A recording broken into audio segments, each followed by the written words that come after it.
todos los presidentes en la transición, y Alfonsín lo tuvo muy claramente, tienen que resolver un dilema. El dilema entre justicia y democracia. Y ese voto en blanco al que haces referencia, ¿era un voto en blanco consciente? ¿Era un voto en blanco de disidencia, de mostrar disconformidad? Argentina no logra encontrar un modelo económico de desarrollo de largo plazo. ¿Qué crees que es importante que tengamos en mente cuando estemos yendo a votar? Hace 40 años, los y las argentinas recuperamos nuestra voz democrática. Por eso, desde Amnistía Internacional, creamos Voces que Transforman, edición 40 años de democracia. Un ciclo de charlas con referentes para analizar los cambios que atravesamos en estas últimas 4 décadas en materia de derechos. En este tiempo vimos surgir partidos y coaliciones electorales, 40 años de participación y ejercicio del deber cívico y del derecho a elegir. Hoy nos visita Camila Perochena, historiadora, politóloga y vocera de la muestra Argentina Elige. En este episodio, Mariela Belsky, directora ejecutiva de Amnistía Internacional Argentina, va a conversar con Camila sobre historia y democracia. ¿Cómo fueron los procesos históricos que nos trajeron hasta acá?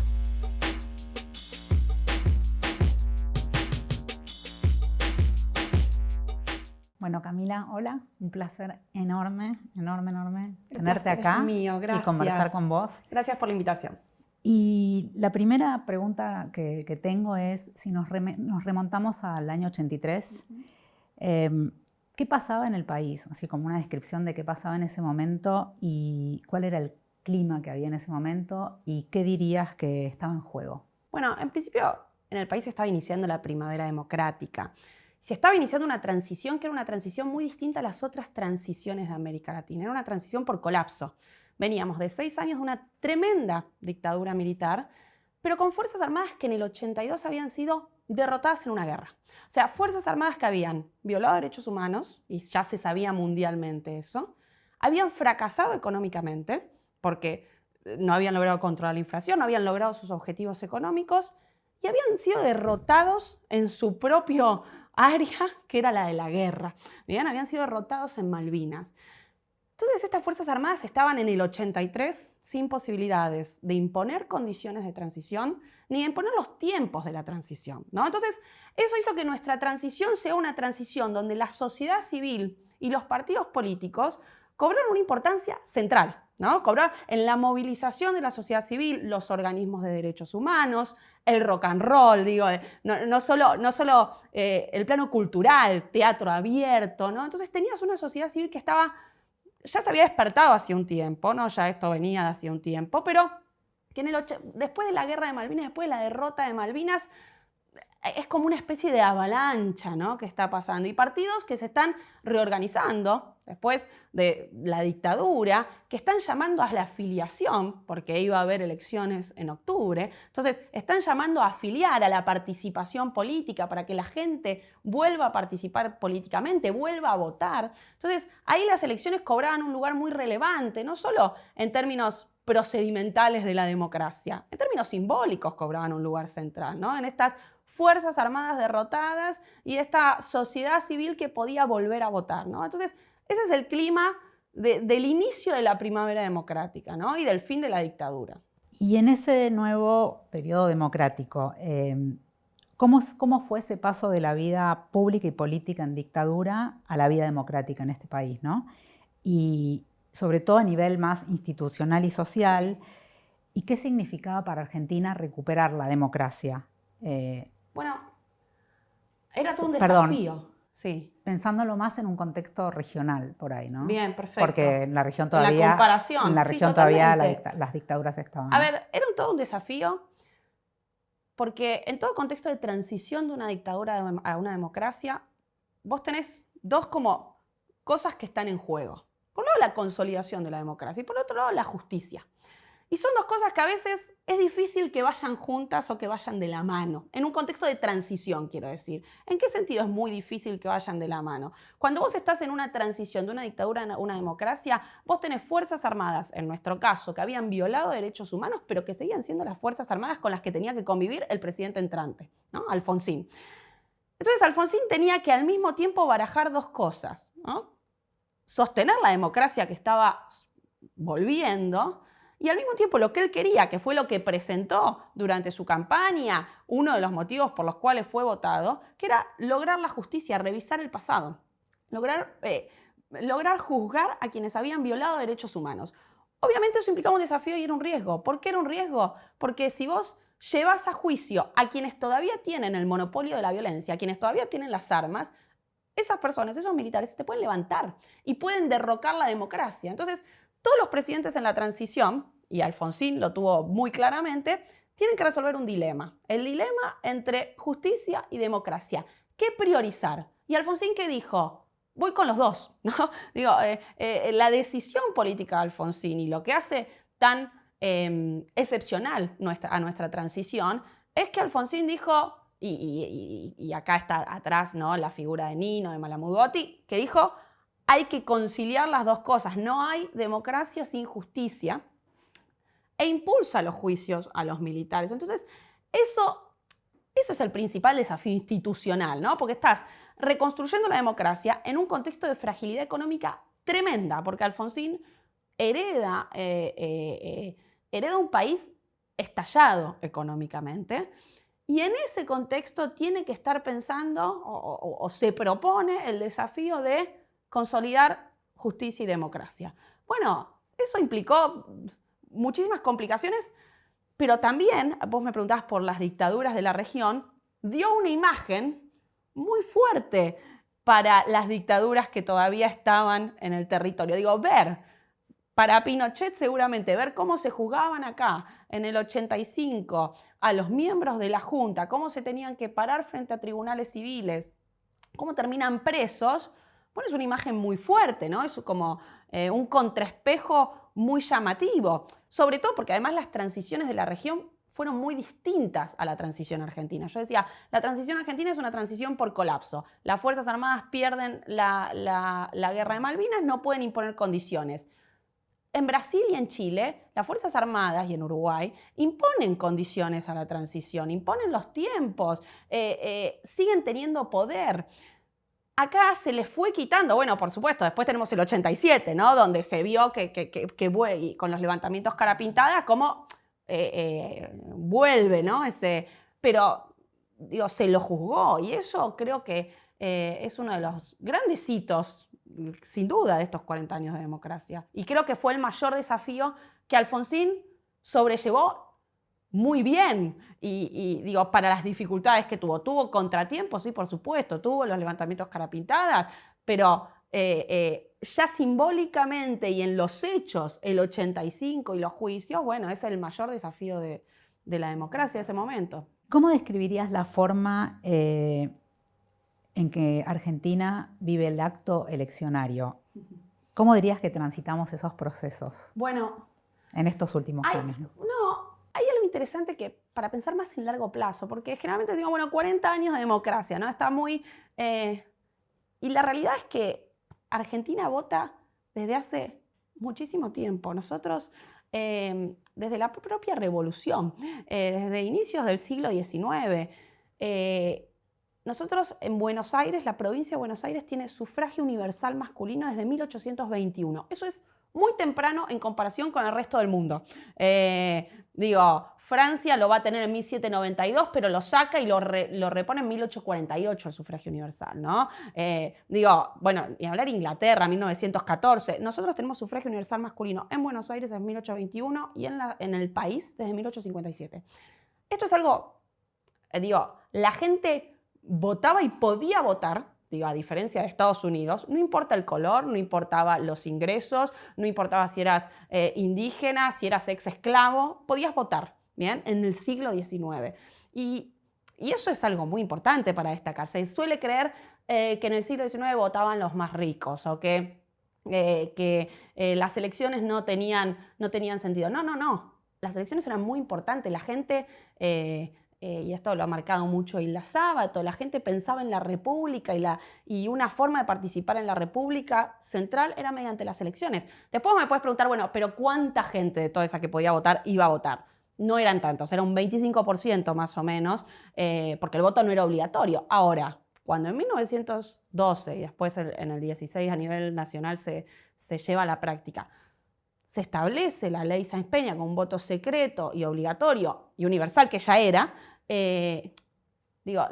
los niveles de participación electoral ascienden a un 80% y son altísimos, ¿no? Y si bien, por supuesto, tuvimos un siglo XX plagado de golpes militares y la proscripción del peronismo, que hacen que esos actos electorales hayan perdido parte de su legitimidad, la gente igualmente ejercía el derecho a voto. Incluso con el peronismo proscripto, tenés elecciones donde el voto en blanco sale como segunda fuerza, como una forma de decir, de demostrar de la sociedad civil, ¿no? Entonces, las elecciones fueron importantes históricamente en Argentina desde el siglo XIX y, por supuesto, esa importancia se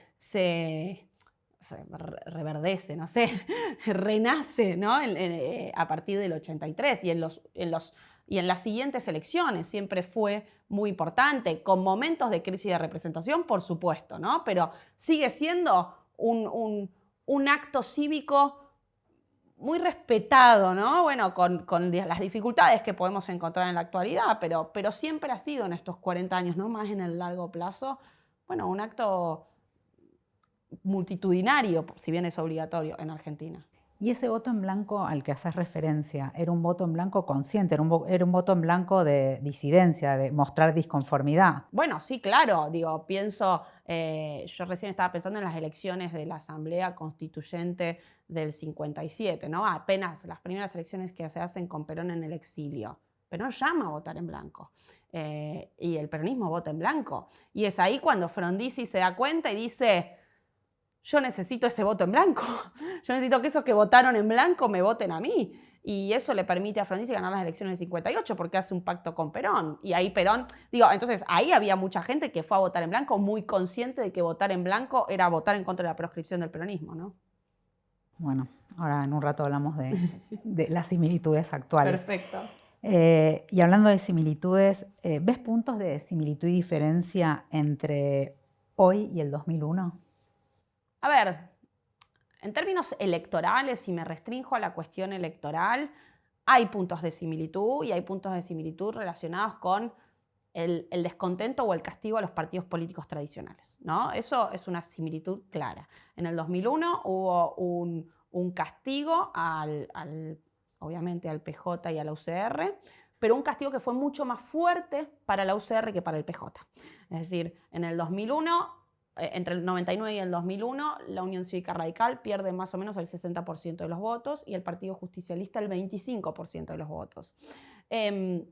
¿Cómo se expresa ese descontento? Bueno, no solo en la pérdida de votos, sino en el aumento de los votos blancos, los votos nulos, que llegaron a sumar, creo que más o menos un 23%. ¿Bien? Un número altísimo para la Argentina.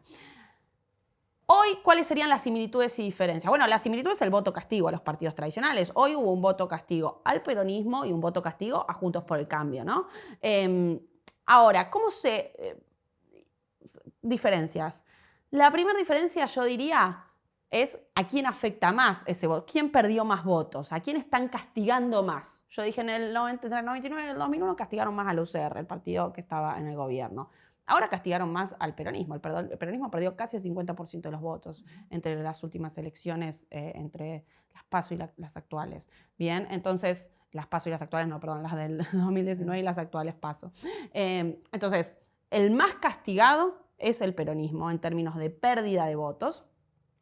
Pero hay otra diferencia que es una diferencia importante, que es que ese voto castigo del 2001 no se expresa en votos nulos y votos blancos necesariamente, sino que se expresa en un aumento de la abstención, pero sobre todo ese voto bronca va a Milei, ¿no? En el voto de un candidato que representó o que supo representar ese hartazgo con los partidos políticos tradicionales, que no es algo que hubiera en el 2001, ¿no? No tenías un candidato outsider que venía con un discurso anticasta, ¿no? Entonces, lo que tenés ahora es eso, y eso es una gran diferencia con el 2001, me parece una diferencia importantísima, porque, y bueno, depende de lo que pase, hay que ver, te puede cambiar la estructura política, ¿no? Te puede cambiar el juego político. Entonces, hay que ver, yo diría que eso es una gran diferencia con el 2001. Y en términos de cómo ves las instituciones del 2001 y las instituciones actualmente, las instituciones digo en términos de la aceptación de la sociedad o valoración del Poder Ejecutivo, Poder Legislativo, la justicia, los sindicatos, los empresarios, la sociedad civil. Bueno, yo creo que... en el 2001 y ahora, ¿no? Sí, yo creo que en los dos casos hay descontento con las instituciones,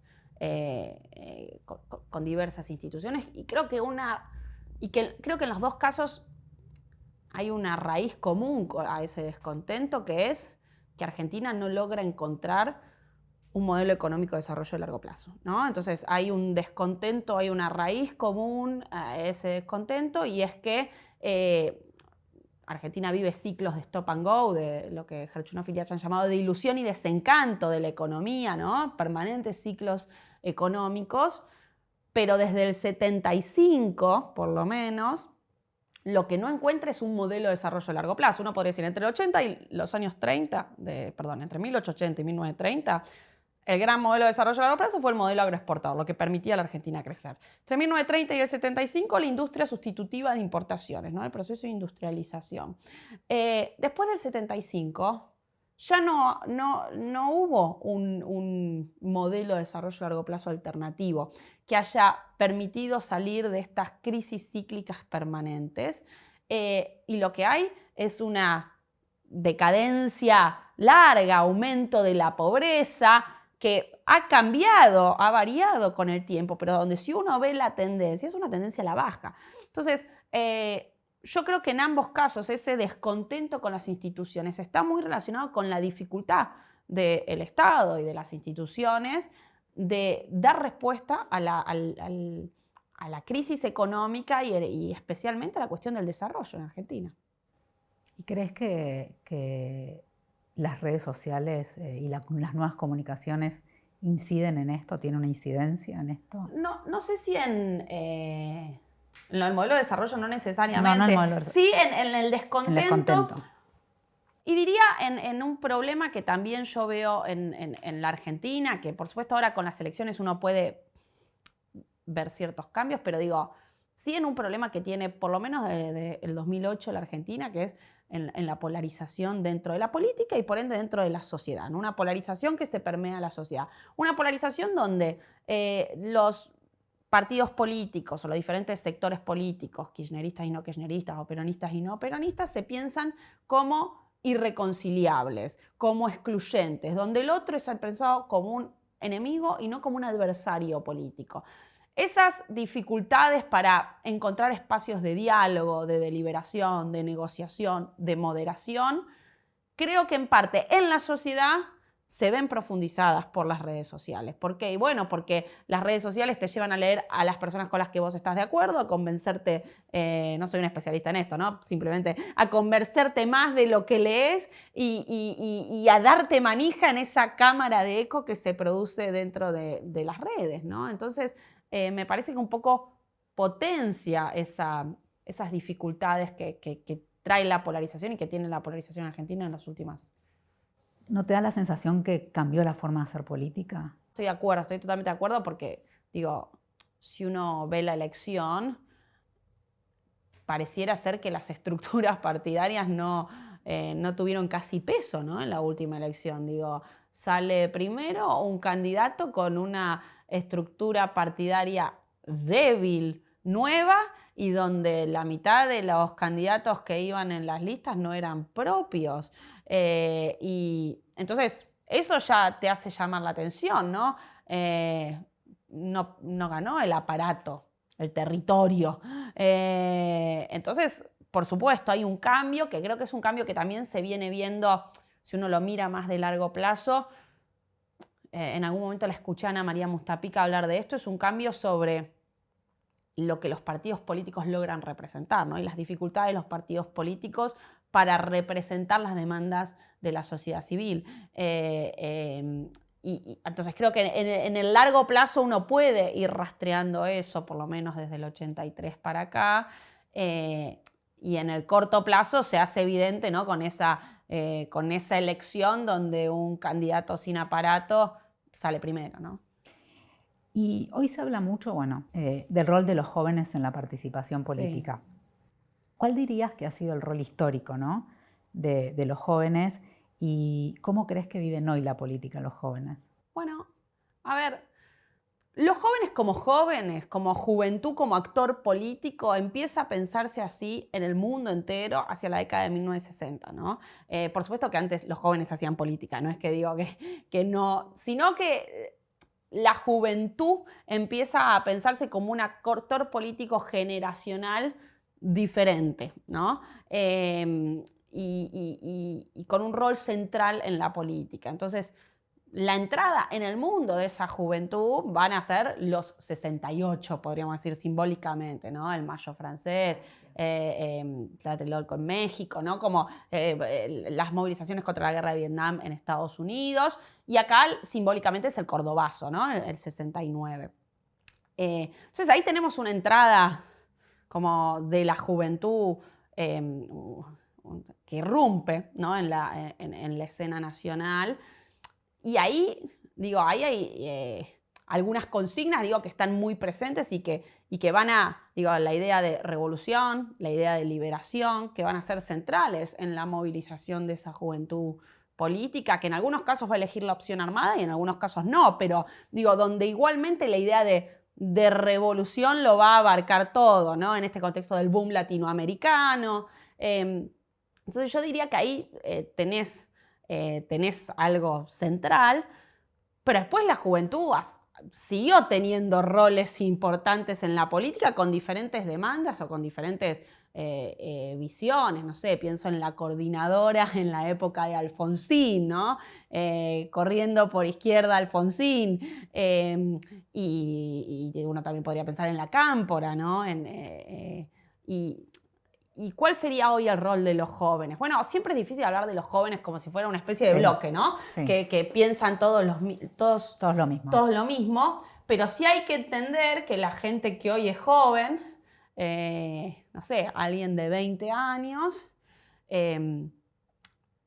vive en un país donde prácticamente nació con inflación, ¿no? Y vive en un país que en la mayor parte de su vida, o por lo menos de la vida donde uno puede tener más o menos memoria o recuerdo más político, es un país que está en crisis y en decadencia. Entonces, son jóvenes para los cuales las consignas que podían interpelar a alguien que era joven en el 2008, no sé, en el conflicto con el campo, hoy no le interpelan, ¿no? Hoy le interpela otra cosa. Digo, hoy te puede interpelar, le puede interpelar más las consignas más de Milei, ¿no? Y si uno lo mira, bueno, en qué época de la historia argentina esas personas se politizaron y entraron a la política, bueno, se vuelve más entendible, ¿no? Ese descreimiento con el Estado, ese escepticismo, ¿no? Y ese enojo por momentos. Si no me equivoco, inauguraste una exposición en la Universidad de Itela que se llama, si es que todavía está, o se llamaba Argentina Elige, ¿no? Y era una campaña que invitaba, me imagino, a tus alumnos a hacer afiches del 83. Y me interesa, así de curiosidad, Sí. ¿no? Como justamente jóvenes que no, Sí. no tuvieron nada que ver con esa, Bueno, con esa etapa. ¿Cómo fue y Fue una experiencia muy buena. La exposición la hicimos con el Departamento de Ciencias Sociales de la universidad. La impulsó Geraldine Davis, la directora del departamento, y un profesor que se llama Manuel Mera. Ellos dos, bueno, Manuel particularmente tenía una colección de afiches de la campaña del 83, espectacular, con afiches de todos los partidos, afiches incluso hasta de Macera, que llegó a querer ser candidato, no fue candidato, pero digo, tenía, bueno, afiches del peronismo. Entonces, nada, Geraldine y Manuel dijeron, hay que exponer esto en este contexto para que los alumnos vean cómo fue esa campaña del 83, ¿no? Vean las diferencias en esa campaña, que aparte es una campaña que tiene diferencias contrastantes, ¿no? Entre Luder, Alfonsín. Y entonces, hacíamos visitas para alumnos y para gente fuera de la universidad, y les mostrábamos spots, porque había un televisor donde uno podía ver spots de la época, los discursos de cierre de campaña. A los alumnos les encantaba ver como esa especie de viaje en el tiempo. Y después había un panel grande que preguntaba qué es la democracia, ¿no? Entonces, donde los alumnos iban poniendo post-its, escribían, se terminó transformando en como una pared gigante que fue como una especie de pared de debate sobre qué es la democracia, ¿no? Porque tenías alumnos que ponían el voto, las elecciones, la participación política, la libertad, matrimonio igualitario, y tenías alumnos que te ponían, no, esto es una mentira, otros que ponían Menem y se enojaban con Menem, y se empezaba a armar un debate sobre, no sé, alguien ponía Menem y uno ponía AMIA, y otro ponía estabilidad económica, y otro ponía desocupación. Entonces, era increíble porque uno iba viendo cómo se armaba todo un debate entre jóvenes, escrito, sobre distintas percepciones sobre la democracia. Algunos más enojados, algunos más optimistas o rescatando el valor de la democracia, algunos más escépticos, ¿no? Entonces se podía ver, bueno, yo te decía, es difícil pensar en los jóvenes porque uno veía ahí una pluralidad absoluta de opiniones sobre qué es la democracia y cómo se entiende la democracia. Así que fue una linda experiencia en ese sentido. Wow. Sí, pensaba que hoy estamos acá nosotros pensando con ganas de pensar íconos, ¿no?, de la democracia. Y en un momento decíamos, bueno, empezamos, no sé, con la CONADEP, el juicio a la Junta, decíamos la carpa blanca de educación, la ley de divorcio. Y en un momento dijimos AMIA, como, ¿no? como haciendo como todo una periodización, sí. Sí, como de cosas buenas y cosas que todavía no sabemos qué pasó, pero que son íconos de nuestros 40 años. Generalmente cuando hablamos de democracia se suele vincular siempre al voto, ¿no? Esta idea de que tenemos democracia porque votamos. Obviamente la vida democrática tiene otras aristas. ¿Qué otros elementos mencionarías que hacen que un país sea o no democrático? Bueno, las libertades civiles, por supuesto, no solo la participación política, sino la libertad de asociación, la libertad de expresión. Digo, yo creo en una democracia que, además de ser participativa, sea una democracia liberal, ¿no? O sea, una democracia donde las minorías y los individuos tengan derechos que van a ser respetados y que van a ser cuidados y protegidos, ¿no? Donde se respeten los derechos humanos. La democracia también es libertad de expresión y se expresa de esa manera. Digo, nosotros votamos cada 2, 4 años, pero una forma de pensar en la opinión pública. Me acuerdo cuando yo hablo con mis amigos, por ejemplo, con mis alumnos del siglo XIX francés, y les digo, bueno, para esta gente no es solamente votar. Muchas veces más importante que votar es escribir en la prensa, discutir, leer colectivamente un diario, ¿no? ¿Cómo se leía un diario en el siglo XIX? Te ibas a un bar y se leía en voz alta, se discutía, se debatía entre la gente. Entonces la democracia también es eso, también es deliberación, es diálogo y es poder conformar una opinión pública, que sea una opinión pública donde la deliberación sea posible, ¿no? Entonces, muchas veces, yo te hablaba de la polarización, del problema que a veces de cómo las redes sociales profundizan la polarización. Bueno, a veces falta nos falta más práctica deliberativa por momentos, ¿no? Y yo creo que eso también es fundamental en una democracia, ¿no? Las libertades civiles, la deliberación, el diálogo. Como lograr una democracia deliberativa de verdad. Claro. ¿No? Como, sí, que se puedan hablar entre los dos. Negociar, poder discutir, charlar con gente que piensa diferente. Distinto y respetarse. Y que esté todo perfecto, ¿no? Y que uno pueda... Sí. En su histórico discurso, Alfonsín dijo, con la democracia se come, se educa y se cura. Y después reconoció que no se hacía milagros, ¿no? ¿Cuáles son las deudas de nuestra democracia? Bueno, un poco cuando decía, bueno, hace 50 años que Argentina no encuentra un modelo de desarrollo económico, yo diría que ese es una de las principales deudas de nuestra democracia, ¿no? Es una deuda económica y es una deuda con el desarrollo, con el bienestar, porque no puede ser que Argentina tenga tantos más pobres que los que tenían en el año 73, 74. Entonces, ahí hay una deuda enorme de nuestra democracia, y una deuda que también se ve en el funcionamiento del Estado, ¿no? Las dificultades. Andrés Malamud a veces dice algo así como: lo que está en crisis no es la democracia, sino las capacidades estatales, ¿no? Las dificultades que tiene el Estado para cumplir su función, ¿no? Para hacer llegar la salud, la educación. Entonces, yo diría que esa es otra deuda de la democracia, ¿no? De fortalecer las capacidades estatales y encontrar un modelo de desarrollo de largo plazo, si lo tengo que resumir así en 2 títulos.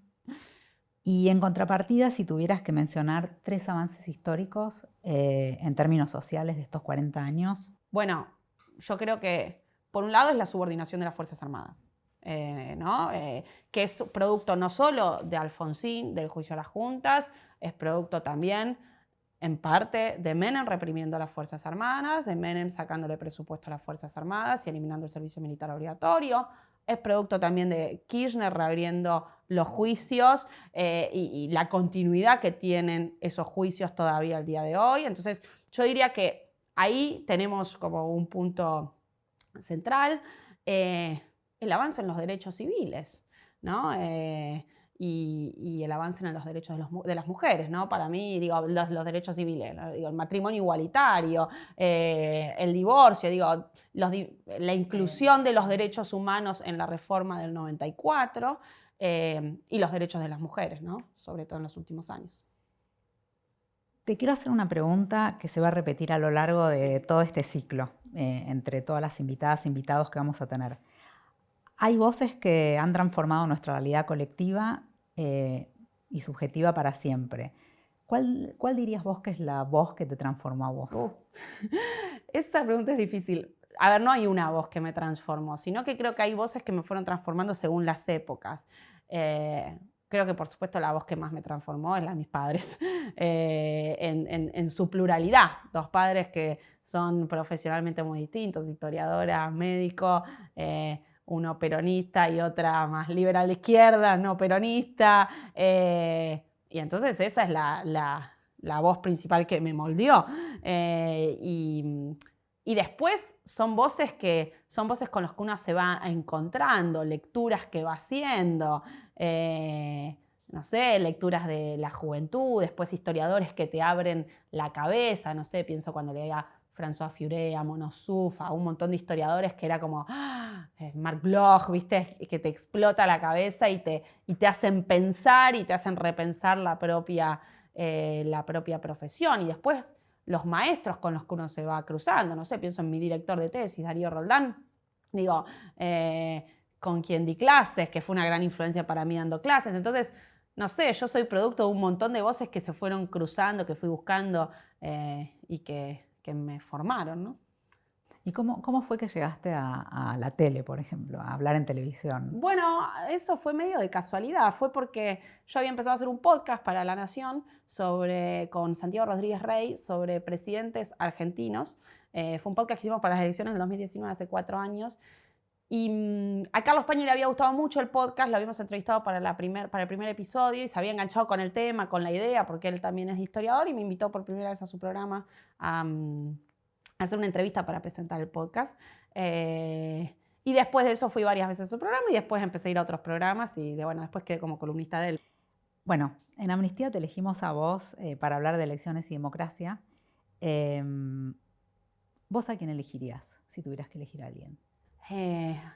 Bueno, con una perspectiva más histórica, Hilda Sábato, ¿no? Hilda Sábato, que es la que yo decía, bueno, está poniendo la centralidad del voto y de las elecciones en el siglo XIX.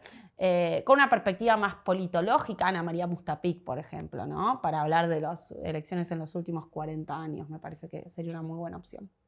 ¿Qué te parece si hacemos un ping-pong así con preguntas rápidas? Bueno, un libro, serie o peli que nos puedas recomendar, que tenga un link, por supuesto, entre democracia, con la democracia. Hay un hay un libro muy lindo que se llama Historia de las elecciones en Argentina, que te resume la historia de las elecciones desde el siglo XIX hasta el siglo XXI, que lo escribieron Marcela Ternavasio, Hilda Sábato, Luciano de Privitelo y Ana Virginia Percelo. Es un buen libro. Y el de Pablo Gerchunov, la biografía de Alfonsín.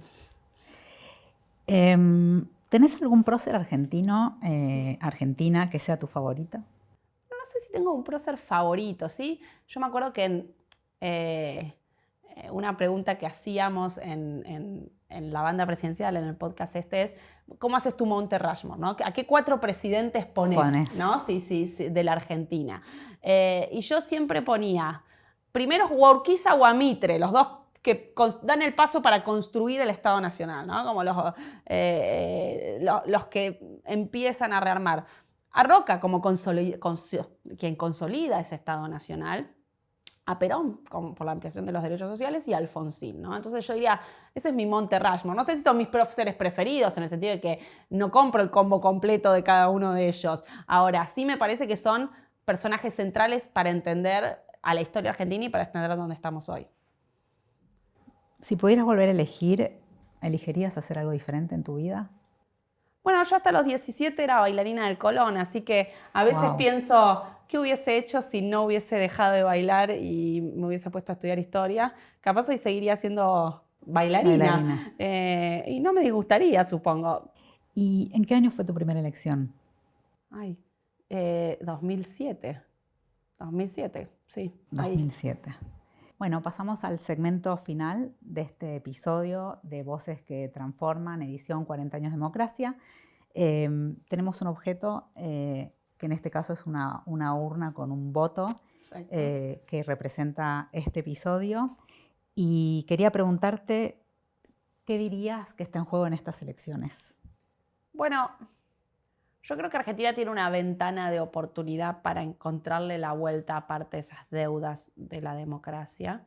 Y espero que esa ventana de oportunidad no sea desaprovechada, pero espero que esa ventana de oportunidad o que esta elección o el postelección nos encuentre profundizando la democracia, ¿no? Profundizando una democracia con libertades civiles, con respeto a las mayorías y a las minorías, y profundizando esa democracia con la que había soñado Alfonsín en el 83, y ese tipo de democracia donde se pueda dialogar, consensuar, negociar y llegar a ciertos acuerdos para que la Argentina salga del estancamiento económico en el que está hace tanto tiempo.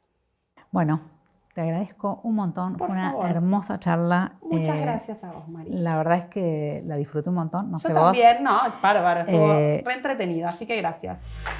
A quienes están del otro lado, gracias por ver este episodio de Voces que Transforman, edición 40 años de democracia. Pueden seguirnos en las redes de Amnistía Internacional Argentina para ver el resto de los episodios del ciclo.